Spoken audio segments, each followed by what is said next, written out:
पाएं latest update सबसे पहले। सब्सक्राइब करें NS Now।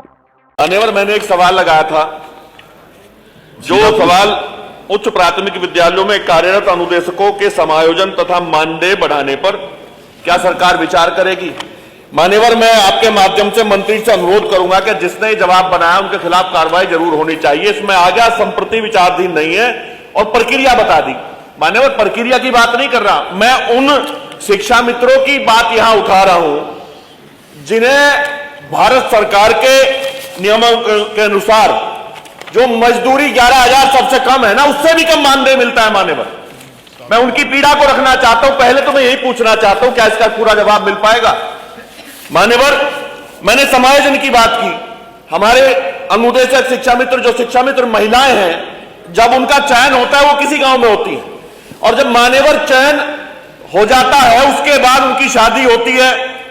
मैं पूछना होना जरूरी है, व्यवहारिक भी है कि उनका समायोजन होना चाहिए। जब दूसरे गांव में चली जाती है, या तो उनका मानदेय बढ़ाने पर सरकार विचार करेगी या नहीं करेगी, या उनका समायोजन करने का काम करेगी। मान्यवर, ये वही सरकार है जब अनुदेशक हाई कोर्ट से अपने मानदेय के बारे में, हाई कोर्ट से निर्णय उनके हक में आया, 17,000 मिनिमम की बात हुई मेरी जानकारी के अनुसार।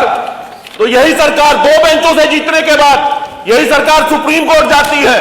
मैं फिर पूछ रहा हूं, आपकी नीति तो खिलाफ है ही है आम जनमानस के। मैं जानना चाहता हूं, क्या इस पे मानदेय बढ़ाने पे कोई निर्णय करेगी सरकार। जवाब आ जाए मान्यवर। प्रश्नकाल समाप्त। 12 बजे नहीं हो गया, 5 मिनट थे, 5 मिनट हो गया। तो जवाब हो, प्रश्नकाल समाप्त। माननीय वित्त मंत्री जी, आपका मैंने पूरा अवसर दे दिया। नहीं, माननीय वित्त मंत्री जी, एक मिनट। माननीय वित्त मंत्री ये प्रस्तुत कर लें, उसके बाद उठा आपको अवसर देता हूं।